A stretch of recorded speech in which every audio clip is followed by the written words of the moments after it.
What's up, everybody? It's the Power Rankings Podcast, aka the Power Rankings Show. I'm your host, Elliot Harrison, and I'm pleased to be joined with @Marcus_Mosher. And I'm going to slide my mic in. Wait, where's the pregnant pause there? I was waiting for it. You don't like it? You make fun of me? You know, I try to have a style. Used to it now. They're just used to it now. It's just weird not having it. We might have to start the podcast all over. I'm trying to mess with my lighting so I don't always look so pasty white. And Courtney doesn't help me at all. She doesn't warm the shot up at all. So, you know, we all three of us are really pale, but I might be the worst. So, yeah, I know. Great way to start the podcast, huh? Yeah, you like that? Listen, we actually have a fun show today. We do. Yeah. So it's that time of year. It's the time of year where people send out IG posts and people scurry around, and the Twitter mob goes after everyone, and the draft.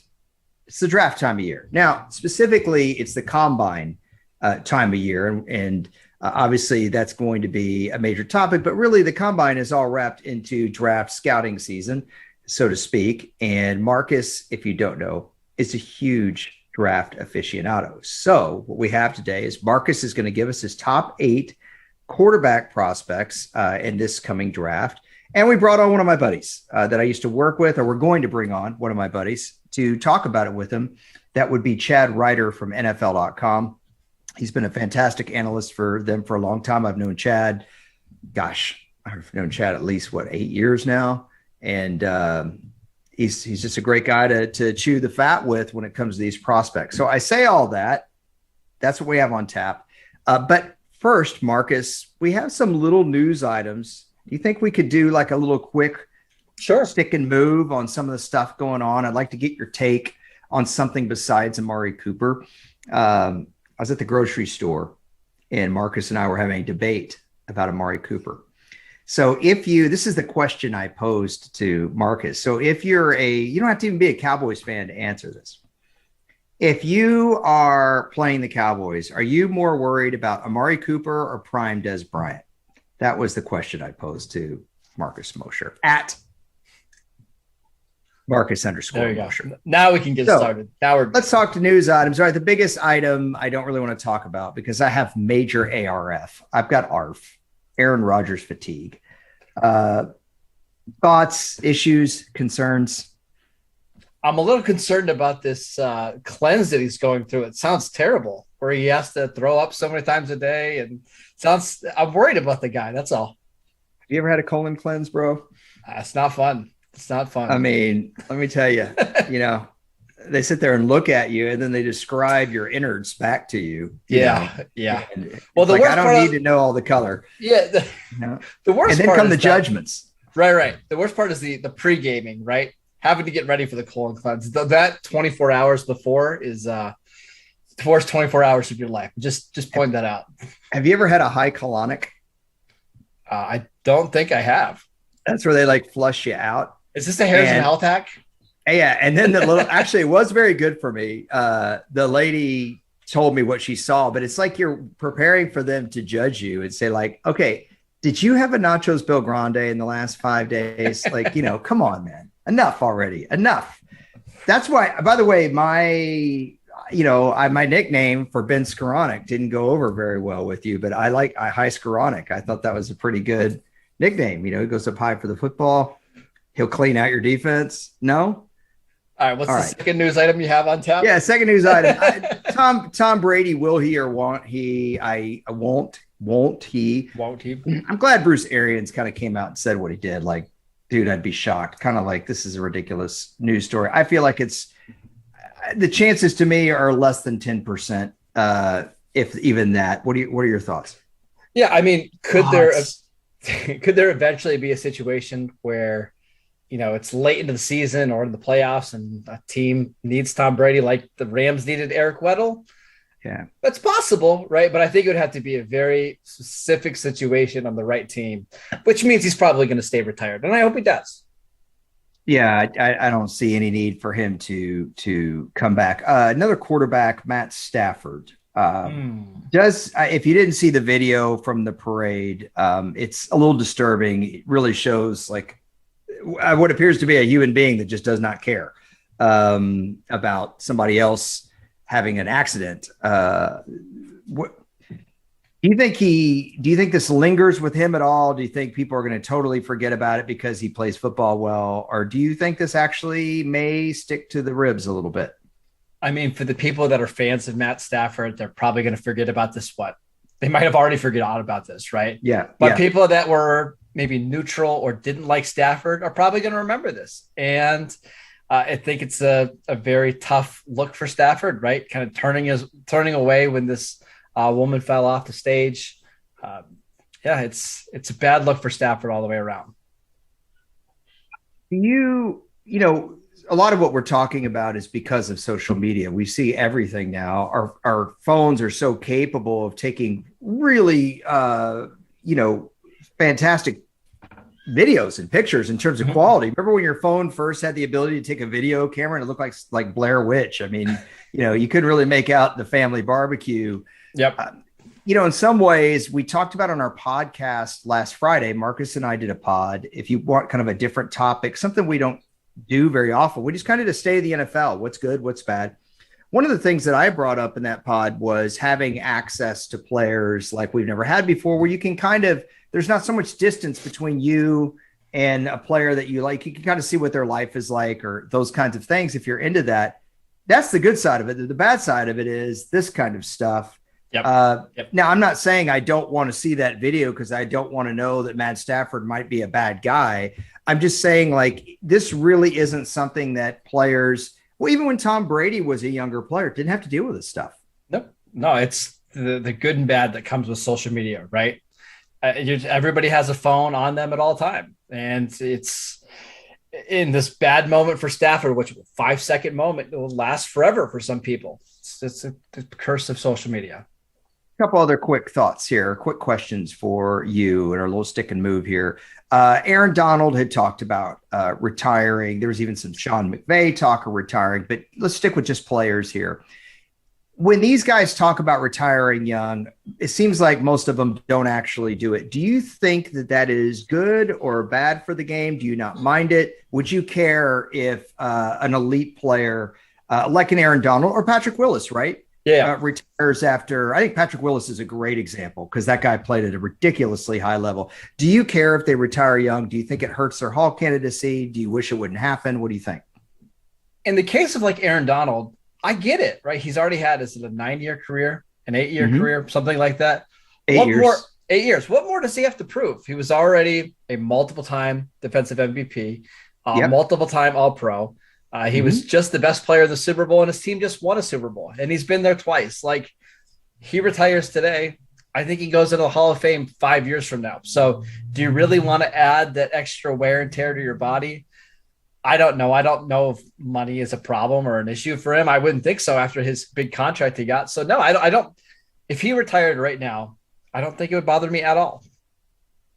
It's funny. We're not going to bring him in yet, but I can see Chad on our Zoom trying to set up his shot, and he's trying to put away his Bananarama albums and stuff so that nobody sees it in his comic books. Don't make fun of him. He's not even on the show yet. Yeah, I agree. My last thought for you is one that you talked about, and again, that was our Friday. We did it on Friday, wasn't it? Friday that we talked. Yeah, audio only, so that one was on wherever you get your podcasts, but. One of the things that Marcus brought up, I love talking about you like you're not here, on that podcast was, is this good for the game when you have a streaming service carrying a game?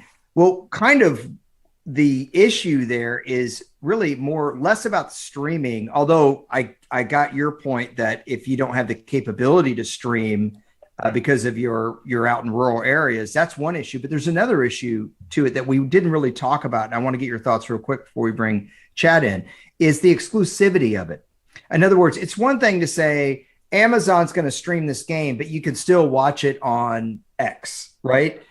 But I read Sports Business Journal had an article that came out 2 days ago about kind of the state of broadcasting for this coming year.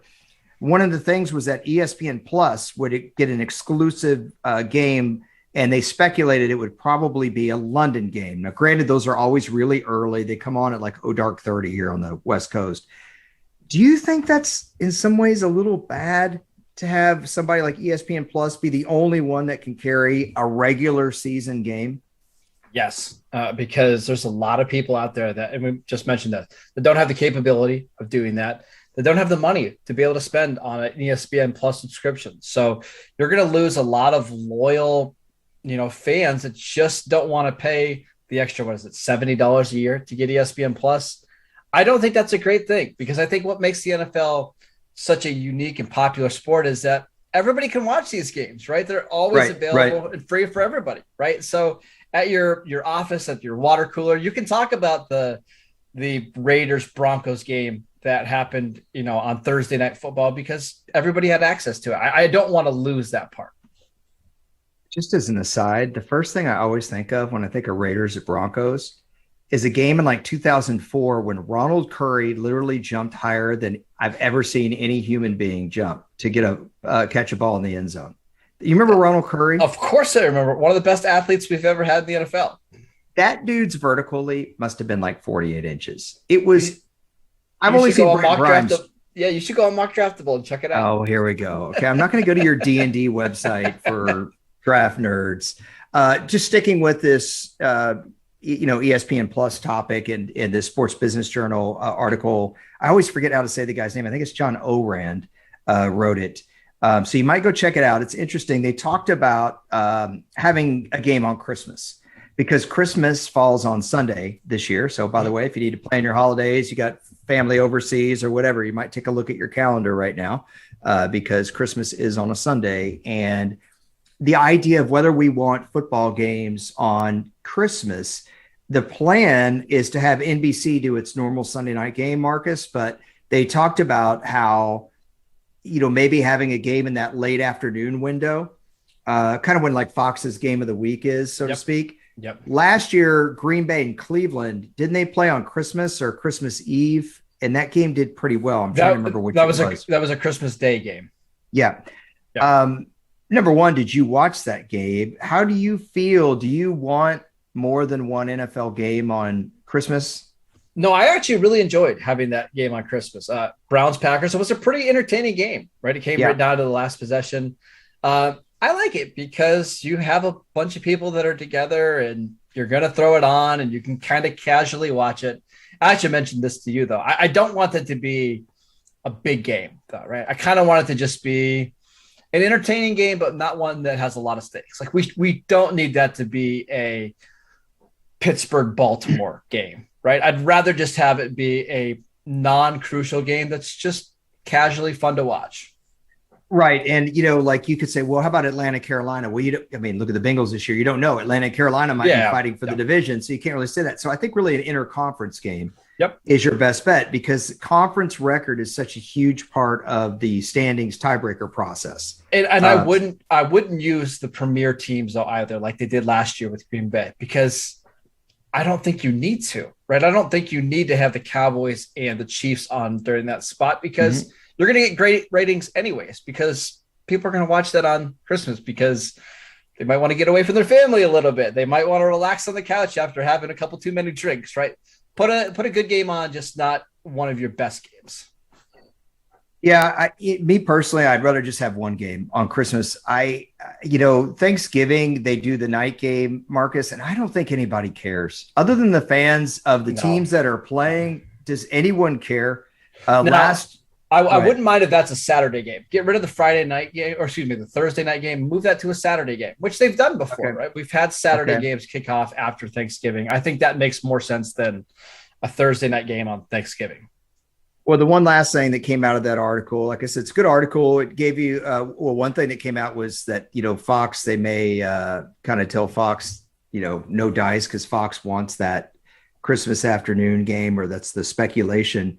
But in regards to what you're talking about, like having a Saturday night game, there was talk of Amazon doing a Black Friday game.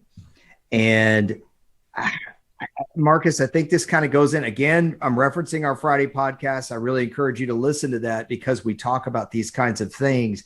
I don't like that idea of, I'd rather hear your thought here than listen to myself. Are you a big Black Friday shopper? That's why you don't want to get a game on?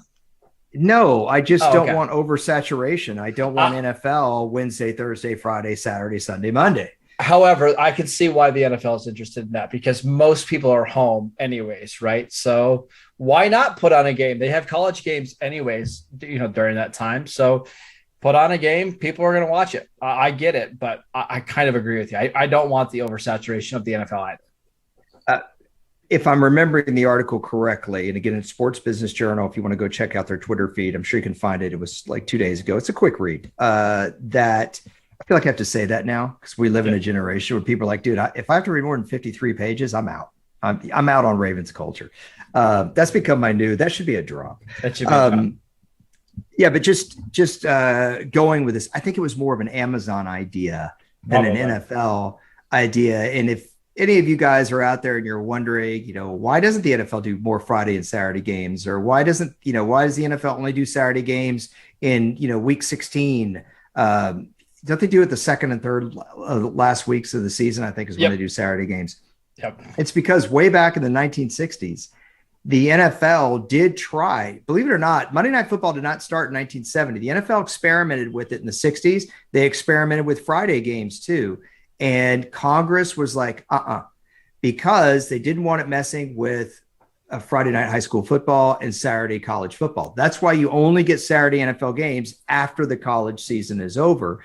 And the reason that Congress stepped in is Congress gave the NFL Sherman antitrust protection, which means we acknowledge you have a monopoly. You're sharing all your television money amongst 32 clubs. Back then, it wasn't 32 clubs. We're allowing you to share that money and do it that way and have, actually, it's called an oligopoly, if you correspond to these rules. But if you start having games willy-nilly whenever you want and you start impacting our constituents as high school regional games and college games, we're going to take that antitrust protection away from you. Mm-hmm. So that's the shortest way I can tell that story. Sorry, but that's why that is the way that is. So there you go. Now that we've had Sherman antitrust law brought into our podcast and oligopoly, feel free to take Business 101. Mm-hmm. I did. I slept through half of it. Wore overalls half that semester. Not ashamed to say. Yeah.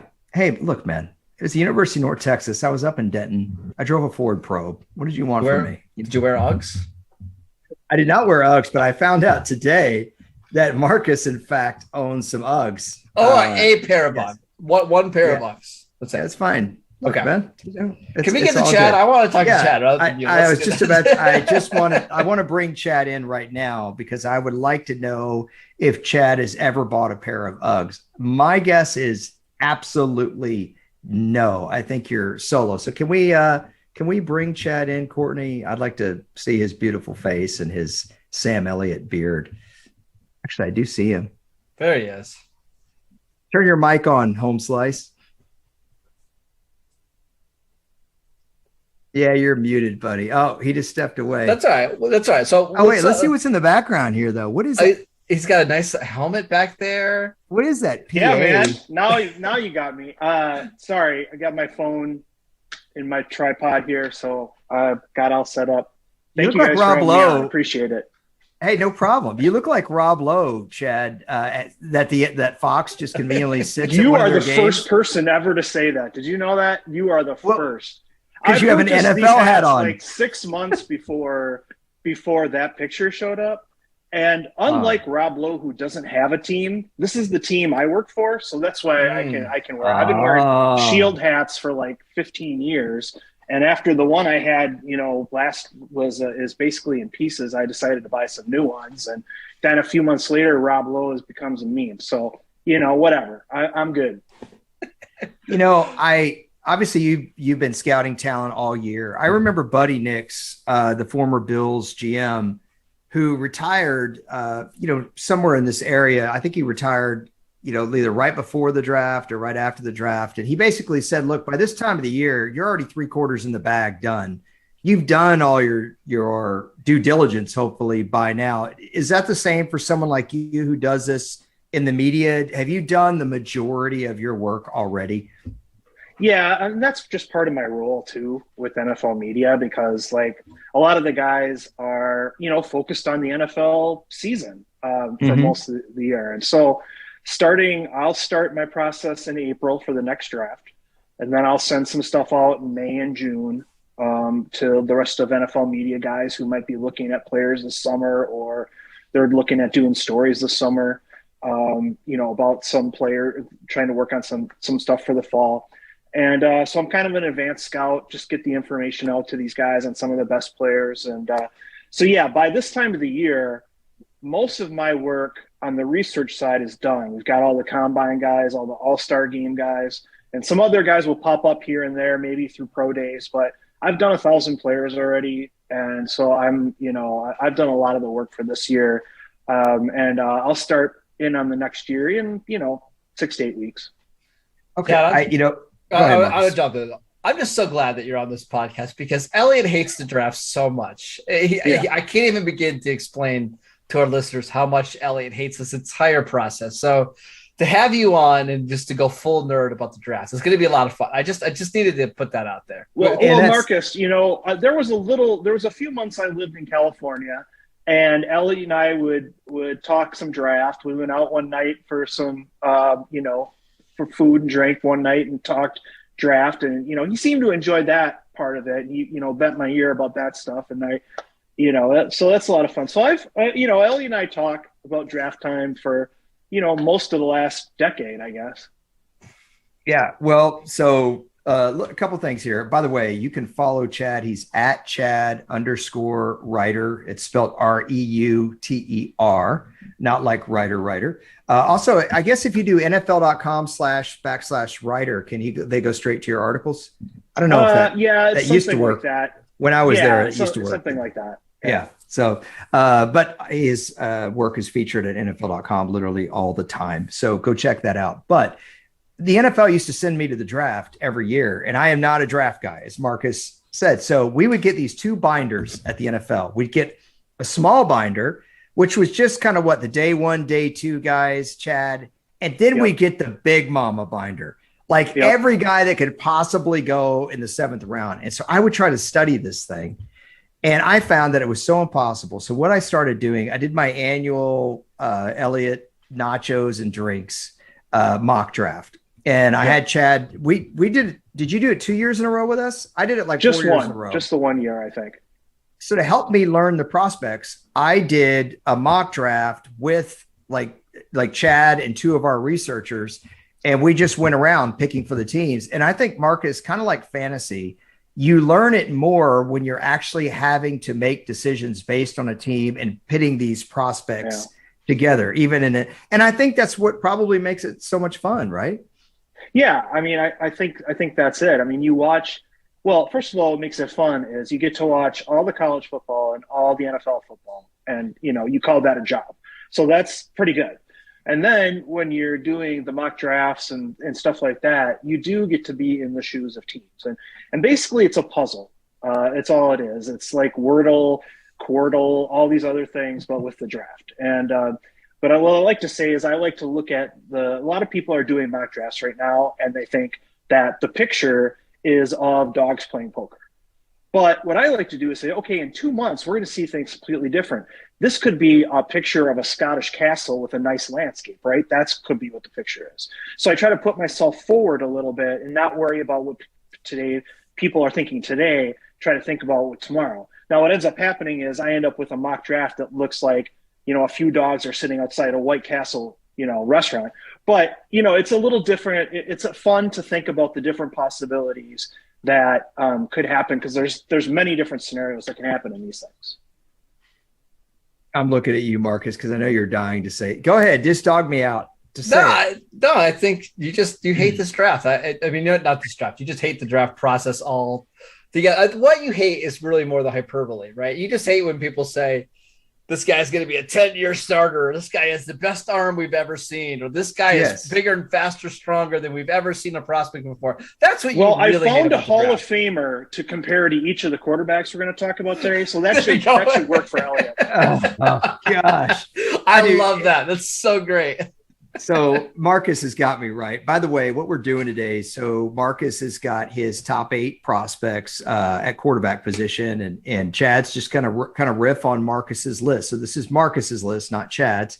But to respond to that, yes, when a team takes a left tackle and whoever the draft analyst is like, yeah, this guy is going to be starting at 10 years at left tackle. And I'm like, actually, no, he's probably going to play about 3 years, get an injury settlement, or he's going to outplay his contract. They're going to have the dark. I know I went dark. This went dark fast. Or, he's going to play for a cash strapped team and he's going to have to go sign with someone else. And sometimes, Chad, I feel like there are a lot of guys out there in, say, Division II, or they had to play a couple years JUCO ball, that they could absolutely play with these guys.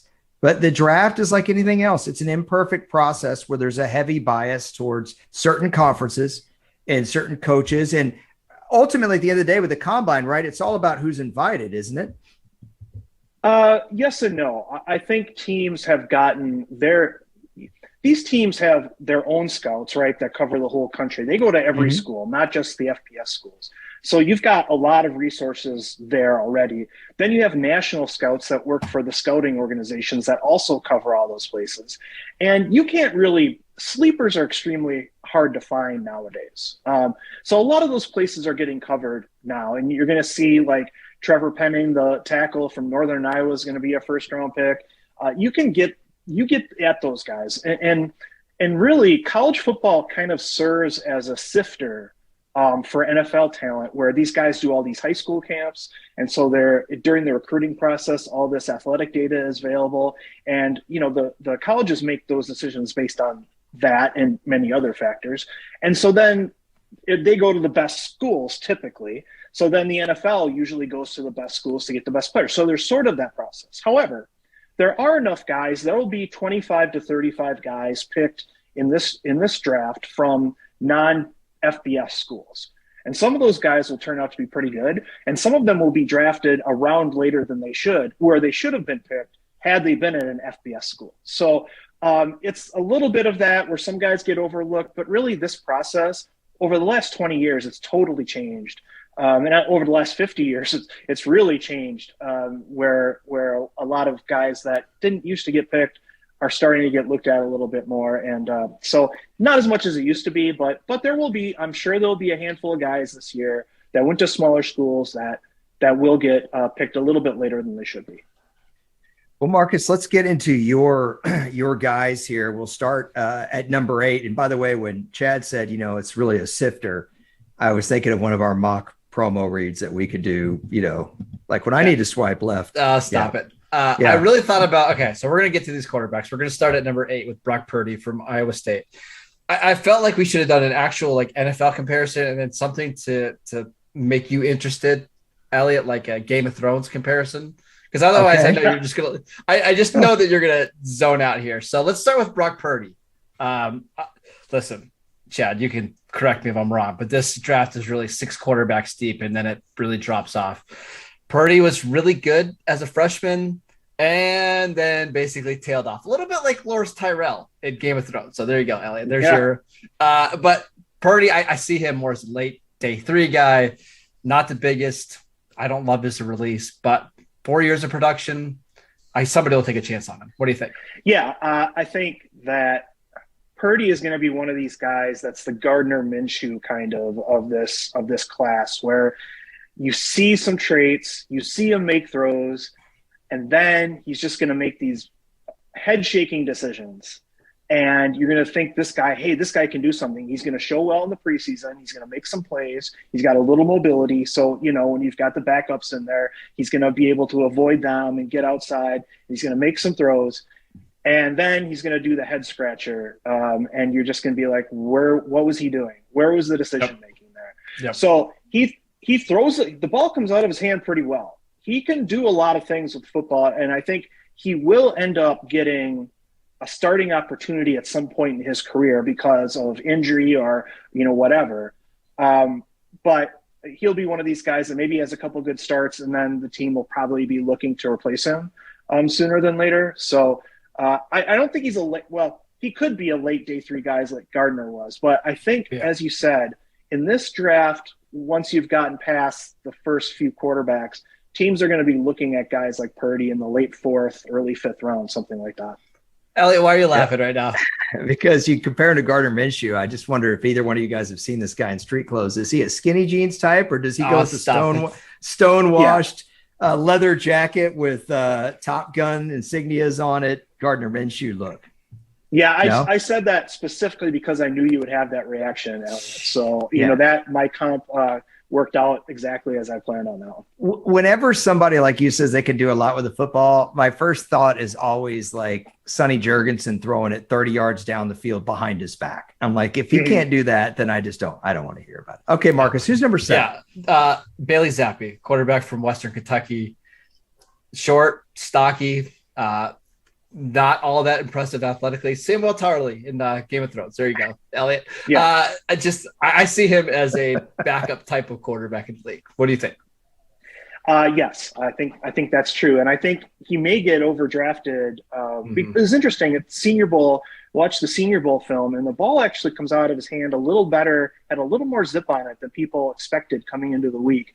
The thing is, it's funny. Like NFL quarterbacks, you want them throwing with anticipation, but sometimes they throw with anticipation because they don't have the arm strength to get it there quickly, so they have to throw with anticipation.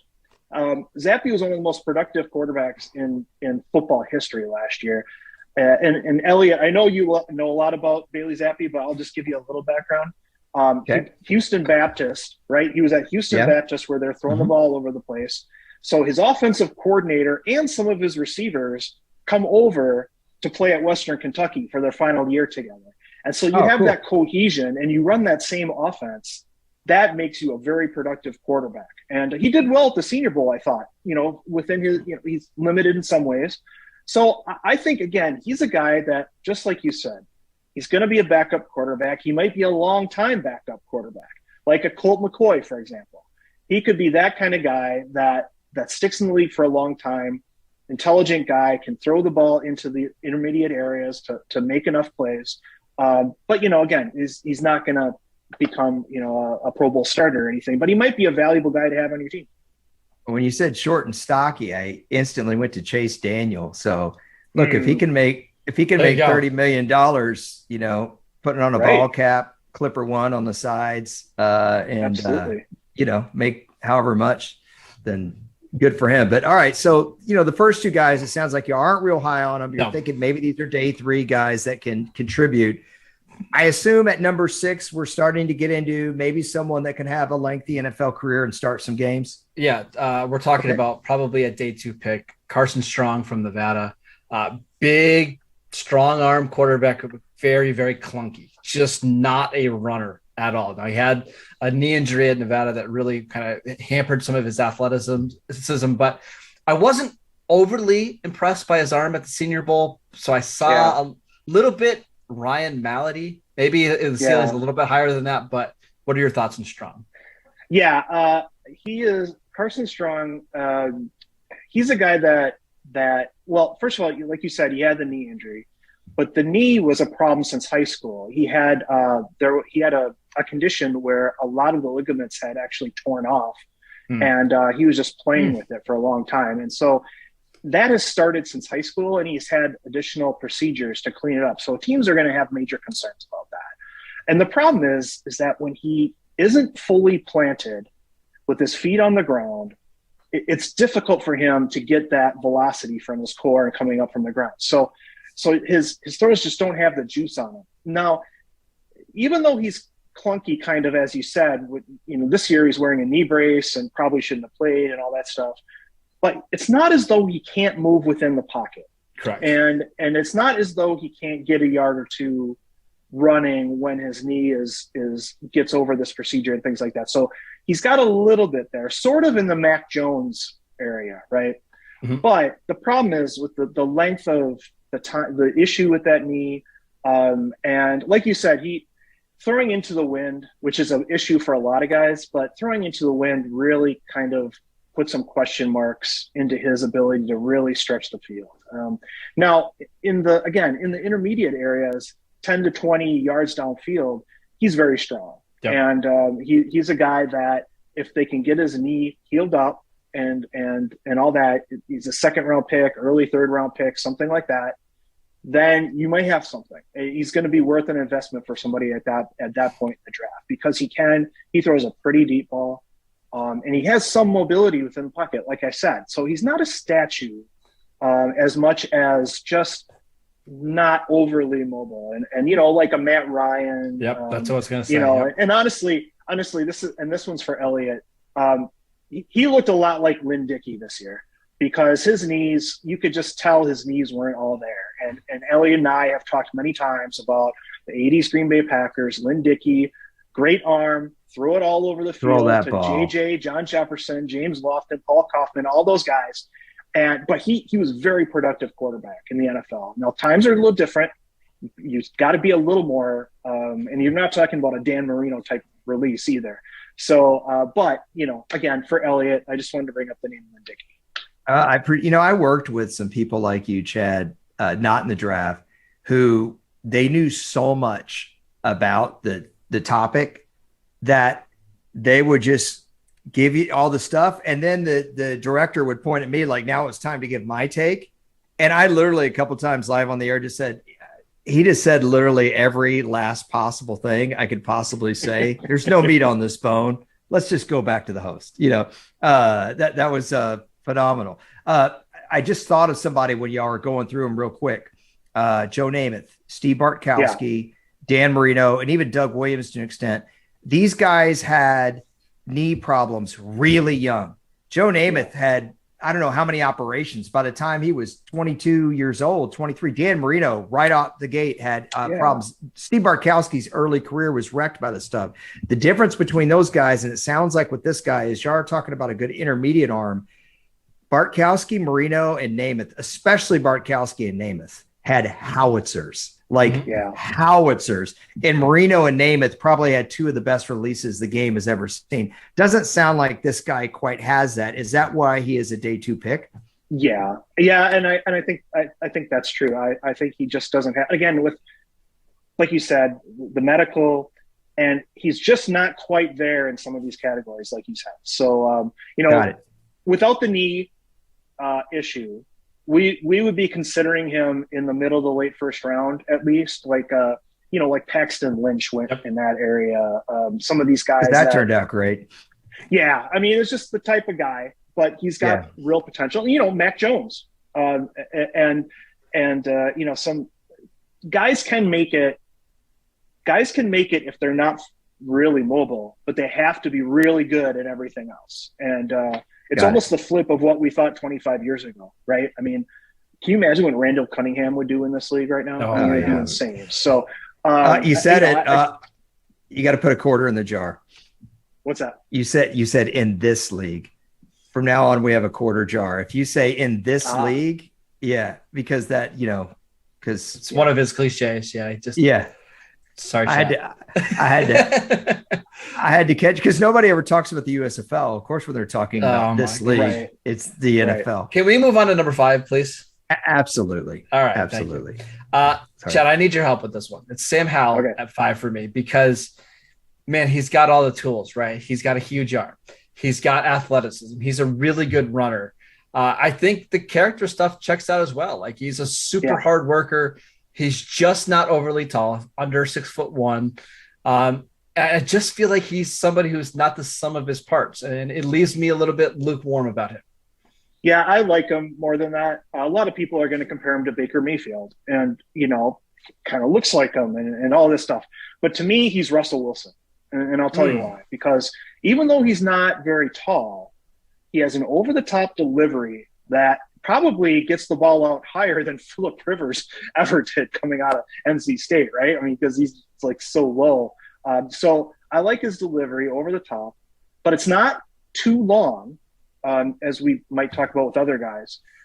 And, like you said, he's athletic, but he shouldn't be a run first quarterback. And he ended up being one this year because they didn't trust the young receivers around him to make the plays they needed to at times. Josh Downs is a really good player. Antoine Green's going to be really good in a year or two. But they ran a lot, and he showed real toughness doing that. He was in control. You saw it at the Senior Bowl. He runs a 2-minute drill. He's in control of the offense. And he's got athleticism, and he throws it all over the place. Now, like every other young quarterback, he's going to make some bad decisions, like all these guys do, right? So there are times where you watch North Carolina this year, and he's like, okay, that wasn't great, Sam. What were you trying to do there? But I thought before the Senior Bowl, I had an article about guys that I thought were going to be risers. He was number one on my list because I figured when you saw him, when teams looked at the way the ball came out, look at his, intelligence as a player, really good attitude, good toughness, all this stuff, they're going to see a guy who's a top 10 or 12 pick. And so I think that's where he's going to go. And I think he could be a really good NFL starter. Wow. So you got a top 10 or 12 pick, and Marcus has him as his 5th prospect. So, yeah. And okay. We'll get back to in 3 years to see who was right. Well, now I'm curious. So let's go to your cleanup spot here, Marcus, and let's juxtapose the two of them. Yeah. Why you have this guy over Sam Howell. Yeah. Number 4 is Desmond Ritter from Cincinnati. Again, I just don't love this quarterback class, but I think Ritter could be very similar to a Jared Goff type of quarterback with a little bit more athleticism, right? I think he's really good in the short to intermediate parts of the field. When you use him off play action, he throws the ball on time and in rhythm. He just doesn't have a great arm. I don't think he's great outside of the pocket and making plays down the field. But if you need a low end to maybe average starter, I could get behind Desmond Ritter. Yeah, I think going from 2020 to 2021 film on him, you can see him starting to figure some stuff out. And even at Senior Bowl, again, I saw the practices film, and you saw a little bit more movement in the pocket. During the game, Senior Bowl game, you saw a little bit more movement in the pocket. You saw him being able to, look at a check down and not having to throw it downfield and things like that. So I think although he doesn't have like a Josh Allen arm, he's got plenty. He's got plenty, and he throws a nice tight spiral when everything's good, which again, is a lot of quarterbacks do that. But he hasn't been a quick twitch athlete, like you said, within the pocket. If that first throw isn't there and he's got to try to get out of the pocket to avoid a rusher, he's not been great at that. When he's on the run, when they call a run for him and he can get his strides going, he's going to run for a lot of yards because he's got some athleticism. But for the most part, like you said, and I agree, Marcus, I've seen a lot of Jared Goff type things where if you just put him in the shotgun, you let him distribute the ball, he's fine. He's got a little bit longer delivery, as like Goff does, but he's got enough mobility in addition to that. But I think a team will consider, like, he could be a Jordan Love kind of prospect coming out. We don't know what Jordan Love's going to be as a pro, but I think he's going to be valued in that same area as Jordan because when he's out on the run, he can make some throws. He doesn't have great core strength because I wouldn't be shocked if he played at under 200 pounds this year. I think he was 207 at the Senior Bowl, but I'm guessing he put on some weight. So he doesn't have great core strength. So he's on the run. He makes some throws, but sometimes he just comes up short because he doesn't have that strength. So as he grows, though, we have to give these guys a little bit of a chance to grow in their first couple of years in the league. So I think he can do enough of everything. I think he's got it up here, which matters. Mm-hmm. And so I think – and I put him in the first round of my mock draft. I don't know if anybody else had done that yet, but I'm like, well, I don't really care. I'm going to do that. He could go as high as 20 to Pittsburgh. He could, be one of these guys that somebody trades up from the second round to get. But he's a lot of things to like about that guy. So I agree that he should be in that top 5 group. This is the moment of truth for Marcus here. If he went to Pittsburgh at 20, Marcus, would you be secretly celebrating? Yeah, I would be. I would. I don't think he's the answer at quarterback for any team like that. Now, I think in the perfect situation, indoors, in a play action heavy team, I could see him being successful enough, but I don't think he's the guy. Yeah. Big Ben was basically a shotgun quarterback who didn't move for the past 5 years, right? I mean, That's what he was. Yep. And I know that Pittsburgh wants to move away from that, but I think Ritter can do a lot of the things that Roethlisberger did, but have a little more mobility. And that might be enough for them. with a running game and all that stuff. So, it would be an interesting pick. I wouldn't love that fit for Ritter. There's other teams out there that I think are better for him. Sure.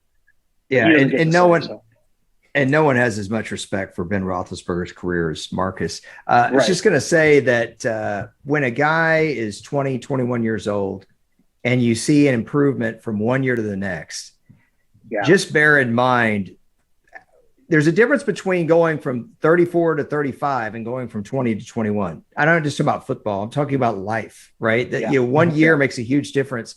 I watched Drew Brees' game from 2003 to 2004 completely soar when he was with the Chargers. Josh Allen from 2019 to 2020. Yeah. It happens when these guys are really young. Just a thought. Okay, let's go to number 3. At number 3, it's Matt Corral from Ole Miss. Another shorter quarterback, but plays really hard. He's absolutely one of the most competitive quarterbacks you'll see. He's got a really talented arm. My problem with him, Chad, is I just don't see enough touch, and he's in that RPO offense. So I don't know how he's going to translate to the NFL, but we mentioned Baker Mayfield before, a lot of people comparing Sam Howell to him. I actually see Baker a lot in Matt Corral. Yeah.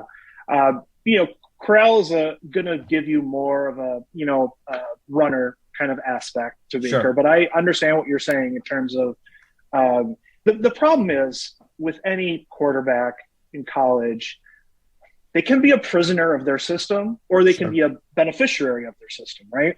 So if Matt Corral is playing at Alabama and is running more of a pro system, do we have the same, reservations about it? I don't know. But I've tried to take him out of that system, which he threw his lasers on those slants and seam passes. That's not a negative. I mean, that's a positive. Now, does that mean he can't run a pro style? I don't think so. I think Kiffin just wanted to operate that way, is my guess. So, and Corral, he's been an elite prospect. He could have gone to Alabama, but chose not. He, could have gone to USC, but he didn't. And I think he's got a lot of tools. Like you said, he's a slight build is a concern, sort of an RG3 build, honestly. And so there might be some concerns about that. But, like you said, the arm talent is fantastic. The athleticism is fantastic. And if you put him, like the rest of these quarterbacks, you have to put them in a position to succeed. And I think if he's put in a position to succeed, the RPO stuff, you run some of that anyway. Teams are running some of that anyway. So, he's going to know that already. But I think if you get him in a system with the play action, I think height is pretty much over in terms of whether that should stop a quarterback from getting picked or not. But the way the ball comes is very much reminiscent to me of Aaron Rodgers when he was at Cal. And he's got a little better arm now than Rodgers did when he was at Cal. That is just a tight spiral, and he can put it right on the nose when he needs to. And so I think that, along with the athleticism, I think as long as he checks all of the other boxes that teams are looking at, leadership and all that stuff, and like you said, he's competitive. He goes after it on every play, so you're not going to fault him there. He's going to be one of these guys that if he falls into the 20s or something like that, like Rodgers did, I think people will probably regret that. Yeah, I was just looking at his numbers here, and it's pretty, and I'll be honest, the reason I was looking is because I wanted to see if he was related to former Rams kicker Frank Corral. Frank Corral, yeah. But when he was 20 years old, he only had 178 attempts in 2019, despite starting 10 games. That's a very low attempts per game. In 2020, they ramped that up. He almost doubled his attempts in the same number of games. So the coaching staff obviously showed a lot more confidence in him, and he had a really good year. He averaged 10.2 yards per attempt. But Marcus, I noticed here in 2021, his yards per attempt went from 10.2 to 8.7, yard and a half drop off. Didn't have as many touchdown passes either. His completion percentage went down. The only thing that really was up for him was his rushing touchdowns. They apparently used him in the red zone a lot more. Did you notice that his play dipped a little bit this year as opposed to last year? Yeah, I think he was more consistent this year than he was last year. Last year, he had some wild throws, man. Like saying the things you just are wondering what he's thinking. But no, actually the drop in production doesn't really concern me at all. Okay. It's just I worry a little bit about some of the maturity stuff. There's a fine line between being a fierce competitor and being too aggressive, right? And I think Baker is somebody that has a hard time kind of balancing that line, and I wonder if Corral's going to have the same issues. Yeah, I wouldn't be surprised if he fell a little bit. I wouldn't because of some of the things you're talking about. Yep. As for the statistics, I'm not a big believer in statistics when scouting players. I mean, you want them to be productive, right? You don't want to pick an edge rusher who had 0 sacks the last 3 years, right? I mean, you don't want that. But like in terms of that, there's a lot of things that change. He lost Elijah Moore after last year. And, offensive line wasn't great. I mean, there's things around him that happened. And some of that, he didn't have as many big play opportunities, I don't think, this year. He had a couple of good receivers. Braylon Sanders is a good receiver from Ole Miss, but he got hurt again this year too. So I think that has a little bit of saying about that.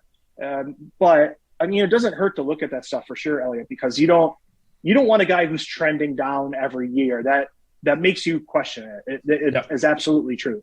But in terms of for him specifically, I don't have a lot of concerns about that. And I think when you let that's why we look at the film. That's why you look at stats. That's why you look at game grades and all this different stuff to say, okay, is there reasons why these stats were down? And for him, I think there were probably factors that came into play there that I wouldn't necessarily let worry me when scouting him. Got it. We're at the top, the cream of the crop here, Marcus. So I know you're not high on this year's class. We've got 2 and 1 left here. I'm curious, are you high on these guys, even though you don't like this quarterback class? No. So let's get into number 2. Malik Willis from Liberty. If I had to play a game right now, I probably would take every other quarterback in this list over Willis, right? But you're drafting him in the first round because of the tools, right? There's just not many quarterbacks that are more athletic than him. In fact, Chad, I mean, I think once he steps into the league, he's going to be the second fastest quarterback, only behind Lamar Jackson. He's short. He went to a small school. Anytime they played a jumping competition like the Ole Miss game this year, he really struggled. I worry about his ability to read defenses, but there's just not many guys that have his combination of athleticism and arm talent in a pretty weak quarterback class. I would gamble on him. I'll tell you, I go back and watch his Virginia Tech game from 2020. Okay. And I think you'll see that team was a little more gelled than this year's team was. Now, look, you can't argue. He was my number 1 prospect coming into the year of guys that were on the Senior Bowl list. Him and then Aiden Hutchinson were my top 2 guys. Near the end of the year, I had to drop him down a little bit because he made some bad decisions with the football. And the problem is his team was always behind in these games. And so then he had to make superhero plays, right? Mm-hmm. And a lot of the times they didn't work out. Sometimes they did. He led some pretty good comebacks against these teams. But he played at Auburn and he got beat out by Bo Nix. And I'm still not sure how that happened. But he could have very well been Auburn's starting quarterback the last 3 years. And I think they would have been as good or better than they were with Bo Nix. Okay. So I'm not worried about Liberty, where he went to school. I'm worried about the guys he played with. The offensive line was not very good. And he had one good receiver. A ton of sacks at Liberty. He did. And there were snaps that he took and guys were in his face like immediately. Yep. Now, he also was and a lot of quarterbacks, a lot of playmaking quarterbacks try so hard to make plays that they end up taking sacks. Sacks are on the quarterback a lot of times. Yes. And he falls into that. There's no question about that. But I think we've seen enough guys enter the NFL. Patrick Mahomes, who, by the way, the Chiefs had to trade up for because teams let him go to 10 instead of picking him. Lamar Jackson, who I said I would not drop on my mock draft less than 16 because he's too talented. Yep. But Ravens pick Hayden Hurst and then trade up for Lamar Jackson at the end of the first round. Okay. Teams have let Deshaun Watson drop to 12. Justin Fields went later than he should. So Willis is one of these guys that could very well be the third or fourth quarterback pick because they have some of the same concerns with him as they do these other guys. So but I'll tell you right now that if I'm a team in the top 10 and I need a quarterback, I'm taking that guy. Not only because of what he can do physically, because he is a strong leader and he's got a good attitude. And there's not anybody said a bad word about that guy. And he should have been the quarterback at Auburn. So that's why I like him more than a lot of people do. So that's where I come from on Willis. So you're talking about the top 10 here. I just looked where the Ravens picked. They're at 14. Would the Ravens consider taking him? I know that sounds crazy, right? Because you've got Lamar Jackson, but you've already worked with a quarterback somewhat like this. And they picked up the 5th-year option on Lamar Jackson. He's a free agent in 2023. Even if you re-sign Lamar Jackson, if you've got another quarterback that teams covet, you could turn your 14th overall pick this year into 2 first-round picks in a future year. We've seen it happen. What do you guys think of that? I wouldn't do that. This Ravens team is in a championship window, and you know it's with Ravens culture being the way that it is, Elliot.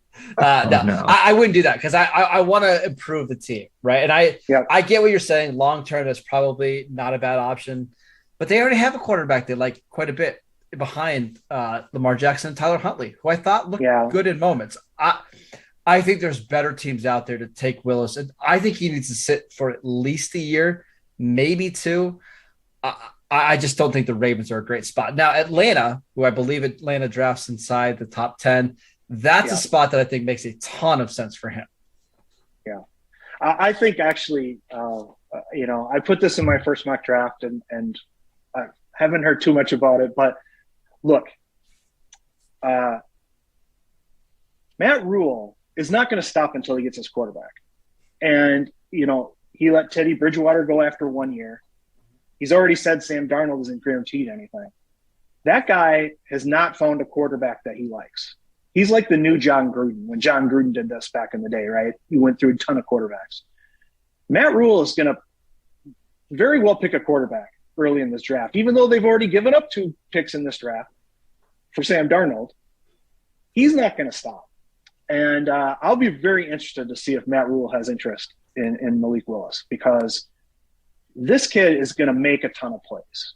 And I think some teams are going to have real interest in him. Like I said, but Willis could be one of these guys that drops. So like the Steelers, I could see the Steelers trading up for him in a heartbeat. He's going to have real interest early in the draft. And I agree. So I won't be surprised if he's the first quarterback drafted at all. Right. Chad. Honestly, it's going to be fun. It's going to be, this is what makes a draft fun, because we don't know. And we've got like months of anticipation of actually wait to see what happens. So it's going to be great. You sounded like the Bobs there, though. When you said, I think, it's almost like we think you haven't challenged him enough. Yeah. Sorry. Marcus has no idea what we're talking. Marcus, he hasn't seen anything, Chad. You and I could talk Office Space. We could talk. Did you know Marcus hasn't seen Raiders of the Lost Ark? It's true. Really? I've been watching draft film. Yeah, dude. But take 2 hours off and watch Raiders for the crying out loud. I know. Oh my God. Can we get to number 1, please? I'm just dying to talk about this. Yes, guy. I just, when it's the draft, you guys are in lockstep. If I ask you your Taco Bell orders, you guys are in lock. I mean, both of y'all asked me yesterday what my Taco Bell order was. Chad, what's your Taco Bell? With each other. What's your order, Chad? Steak quesadilla and steak chalupa. And if I'm super hungry, I'll get a bean burrito and eat like half of it. I can't eat their beef anymore. It's too gross. The steak quesadilla is really good. The sauce they use in it, it's so good. Put a little bit of the sauce on top. Some Baja Blast. No, just regular Mountain Dew. I'm a straight Mountain Dew. I'm okay with that. Baja Blast is just such a unique experience to Taco Bell that I've kind of married the two together. Yes, I see. Yes, I'm a big fan of the bean burrito. Yeah, I'm a big fan of the bean burrito that you only eat half of. And in fact, I'm such a fan of it that Taco Bell, if you're listening, I will eat a bean burrito every day. So will I. Yeah. a ton of money. Yeah. All right, number one. We're out there begging. Let's go to number one. I want to ask you before you reveal the name. Well, now it's revealed if you're watching on Briggs TV. But I haven't said it yet for our listeners.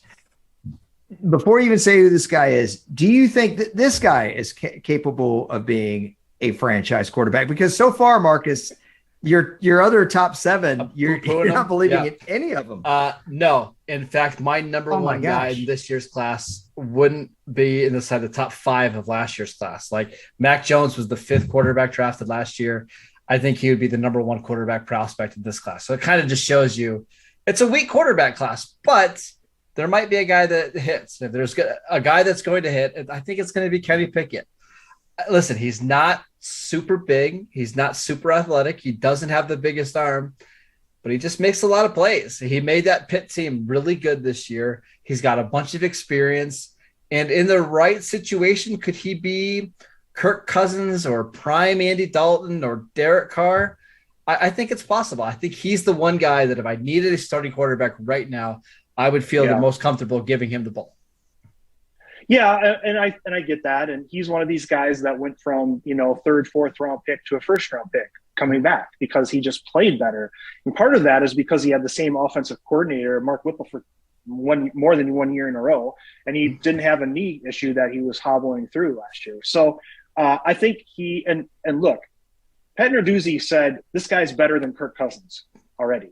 Mm-hmm. And Narduzzi's not a guy that BS's with people. When he says something, he means it. And so I think he'll be a better starter than Kirk Cousins.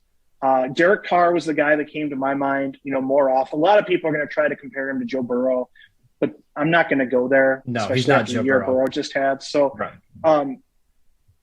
It's interesting with comparisons. Again, Joe Burrow can't make it at Ohio State, or they choose not to give him the job. He goes to LSU, very average, right?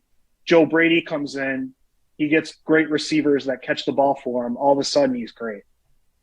Kenny Pickett's the same thing. Came in, Fred Biletnikoff winner. Jordan Addison becomes a stud. Same OC 2 years in a row. Good offensive line. Boom. So I think a guy like Kenny Pickett, he's the same size as Burrow and Derek Carr, right in that 6'3", 215 to 220 area. He'll get a little bit bigger. The thing with Pickett is going to be interesting what teams think about the gloves. He throws with gloves on. One of the issues that caused Teddy Bridgewater to go to 32 is that he threw with gloves on. Teams didn't like that, bad pro day, blah, blah, blah. But I think they're over that. Teddy Bridgewater was fine with 2 gloves. And if Pickett's happy throwing with gloves on, they should be fine with that. The smallest hands, though, in NFL history for a quarterback. Well, okay, let's get to that. His hand is not small. His thumb doesn't extend flat on the ground because it's double jointed. So his fingers are not smaller than other people's fingers. Oh my gosh, guys, this is getting like right. This is important, Elliot. Just relax. I think it's important, but it's not because he holds on to the ball just fine with that double jointed thumb. It's not an issue. He had a lot of fumbles, though. He had a lot of fumbles in college. Hold on. I want to interject here. As a former junior high quarterback, I had a good arm. I had a really good arm, but my hands were not big enough to hold. Can you put your hands up to the screen? I want to measure your hands against mine. My hands are I have very small hands. I've always been able to throw either a baseball or a smaller football. I could rocket it. But there is something to be said. I remember when Gil Brandt told me that if a guy has less than 9.5-inch hands, it's a real concern. And Joe Burrow's terrible with 9-inch hands. He's horrendous. Although, listen, my hand's not anywhere close. But Kenny Pickett's are what? When they measure them, 8 3/8 inches? That's a big difference. Well, it depends on – well, first of all, by the time the combine comes around, that's going to get a lot closer to 9 because he's going to gain some more motility in that finger. When you watch him in the rain, like – he and Sam Howell played in the rain in this year, and it was pouring. Yeah, it was pouring. The ball came out of Kenny Pickett's hands just fine, and he's going to be fine. Guys with smaller, it's going to be fine. I totally appreciate it, Chad. I was just saying to you that you can have a strong arm. In other words, sometimes people say, "Oh, that person can't throw very hard or whatever." Watch them throw a baseball. If it's because your hand size has nothing to do with your rotator cuff. Okay. Yeah. So, but if you can't hold the ball, it does. But I was laughing because you guys went down the nerd well so quickly. Yeah. I felt like I walked into a gaming store and there's two guys standing with 20-sided die going, I've got a cleric in there that's +2 damage. I didn't feel like we got into the weeds at all. I felt like we've kept this very, very entry level. I mean, if you want us to get nerdy, we could do that. We're an hour and 7 minutes in. I mean, how much nerdier can you guys get? Oh, Elliot, if I had taped some of the conversations you and I have had about 1950s to 1980s football, you have no room to talk about nerdiness whatsoever. Great. No. I know. And I enjoy that conversation as much as this one. So, I'm just a nerd and I'm good with that. Hashtag nerd. Yeah, I love it. So, Marcus, I'm just trying to steer our ship to make sure that we kind of go through everything. Go back over your 8-1 again. Sure. And then I just want, Chad, as you listen to him do it after he's done, if there are any guys that you'd swap spots. So if you could just do that. Yeah. At number 8, we have Brock Purdy from Iowa State. I think he's a day 3 pick, probably a career-long backup. At number 7, Bailey Zappi from Western Kentucky. Maybe a Chase Daniel type of mold quarterback, long-term backup. Carson Strong at number 6 from Nevada. Maybe a future NFL starter in the right offense. At number 5 is Sam Howell from North Carolina. I like the tools, don't always like the tape. At number 4 is Desmond Ritter from Cincinnati. Has some Jared Goff tendencies and maybe could be a quality NFL quarterback. At number 3 is Matt Corral. I see Baker Mayfield in him. At number 2 is Malik Willis. He's got the most upside of any quarterback in this draft. And Kenny Pickett at number 1. I think he's the safest of all the quarterbacks in this class. Yeah, so now's the part where we get a fishbowl. We put our keys in there, and then people just pick out the key as they leave to swap quarterbacks. Is that what we're doing here, yes. Elliot? Yeah. Anybody who hasn't seen the movie The Ice Storm, watch that movie and you'll know what I'm talking about. So what I would put Howell above Ritter, and I would probably swap Willis and Pickett based on potential.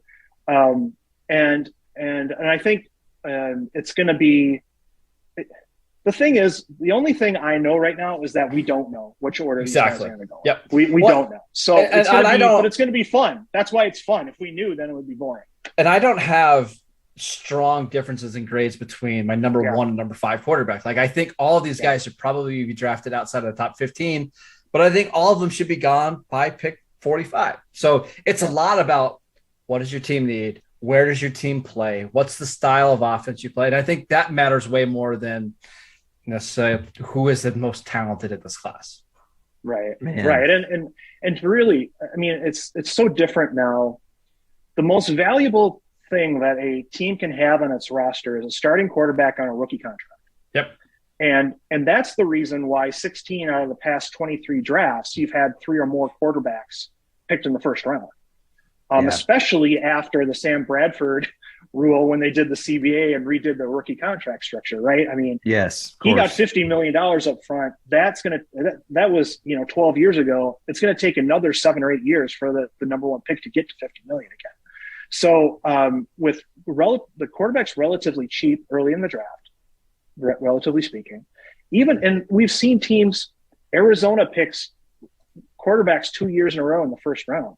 That's not the last time it's going to happen. Teams are willing to say, look, this is not working. We need to treat that as a sunk cost, move on, get our next guy in here to see if he can be the one that we're going to deal with. So 2 years, after 2 years, a guy might be done. After 1 year, a guy might be done. You need a quarterback, and you might as well take a shot on a guy that's got some potential early in the draft because otherwise he won't be there.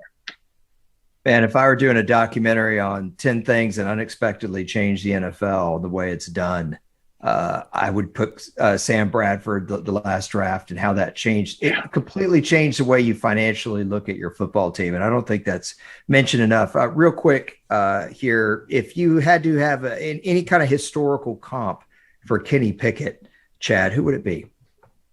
Well, I think we talked kind of the Derek Carr. And you know what? Today, I think I'm going to go with this one on any scouting videos that I do for NFL.com.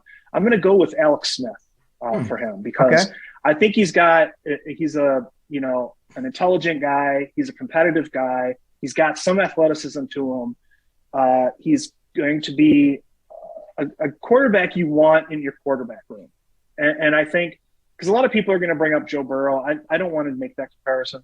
But I think Alex Smith really, without the injury issue, really could have had a solid NFL career for a long time, been a really good starter. He could have led Kansas City to the playoffs without Patrick Mahomes coming along. There some things in his career didn't work out his way, but I think Alex Smith and Kenny Pickett could be really similar players in the end. Who's he go to, Marcus?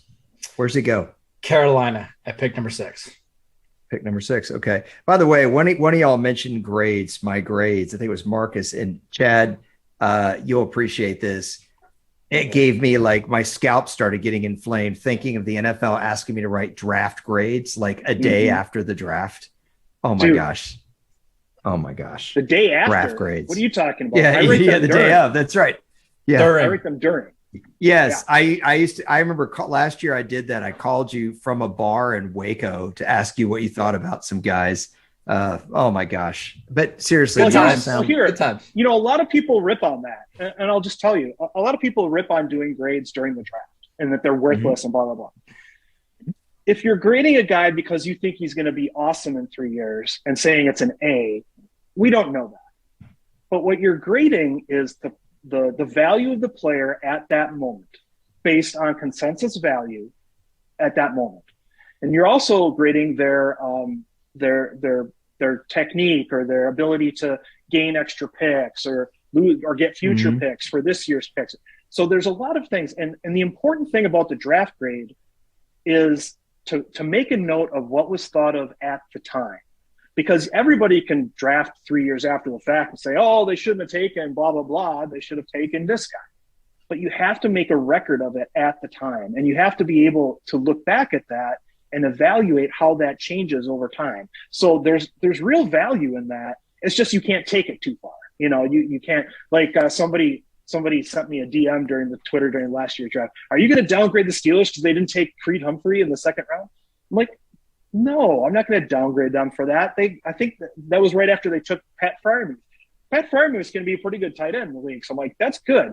Teams are stupid for not taking Creed Humphrey. I thought he should have been a first-round pick all day.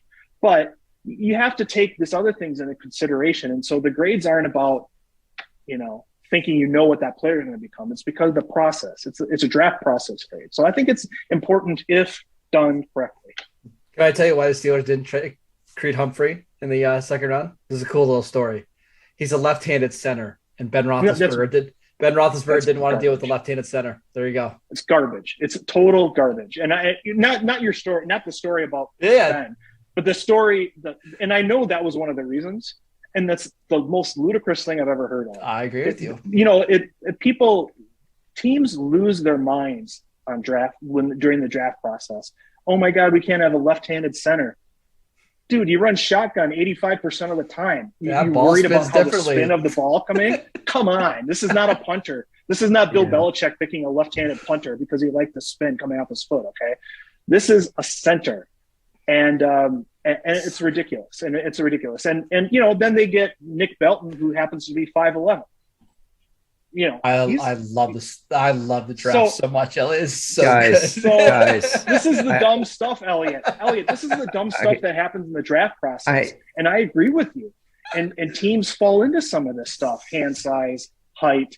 Oh, he doesn't meet our measurable minimum. Well, guess what? You're going to miss out on some pretty good players. I understand. You guys just remind me of me being a little kid, and my brothers would be in the kitchen on the kitchen table playing Starfleet battles. And, the Federation taking on the Gorn, talking about the parameters of these ships. And that's literally what you're talking about. I know. I don't even know if Chad can go that far down the nerd hall. What with Gorn? Oh yeah. That's one of my favorite episodes. Are you kidding me? Oh yeah. Well, I mean, he had to use the elements, right, to beat him. He had to make a makeshift weapon. That's what some of these quarterbacks. He had to make TNT. He had to make TNT. You know what? And blow the dude up when Gorn was. Yeah. Gorn pretty much moved like like the Orlando Brown. Gordon was he couldn't really move very strong. That's right. But, you didn't want to get in his way because he'll throw that rock and he'll pummel. Look, so, Captain Kirk did not have the height. He didn't have the hand size, but he had the intangibles. Yeah. He had absolutely. And he had a good OC. Confidence. Oh, yeah, Spock. For sure. Yeah. This is really, really great stuff. Really great stuff. Okay. I'm calling it though. I am calling it. This was incredibly informative. I will tell you, I learned a lot about these guys. I feel like I'm super prepared now for the draft. I'm not making fun, Marcus. I really do. Like I'm glad. A lot. I hope this is an informative show for our listeners out there. Yeah, for sure. So if you guys didn't know about the quarterbacks, you absolutely do now. And you know that Marcus hates the ball. Chad, I really appreciate you coming on like this and just detailing all of it, because for people that aren't draft nicks, it's amazing to hear all that goes into the process. And I think you do a really good job of putting your head not only in the space of a draft analyst, but also in the space of a GM and the space of a fan. And that's what makes you good at your job. So I really appreciate you coming on, man. Well, thanks. I do have multiple personalities, so it's really easy for me to do that. You could just call me Sybil from now on. And I appreciate you guys having me on. Easy. And hopefully we can do that again. You bet. And as far as Marcus and I mean, Marcus, do you have any draft content coming out on Twitter that I need to promote? I know you do. Yeah, I got an article coming out later this week for the game day on the most important combine drills for every single position, some historical data, some analytics in there. Make sure you guys are checking that out. Oh my gosh, the most important combine drills. I'm done. It's amazing. It's amazing. All right. He is Chad _Reuter. Again, that's Reuter. And Marcus _Mosher is his Twitter handle. Marcus is also the host of Locked On Cowboys. You can find Chad's work at NFL.com on all their draft page. He does mock drafts. He's great at it. I'm at Harrison NFL, and we will see you on Thursday. Take care, everybody.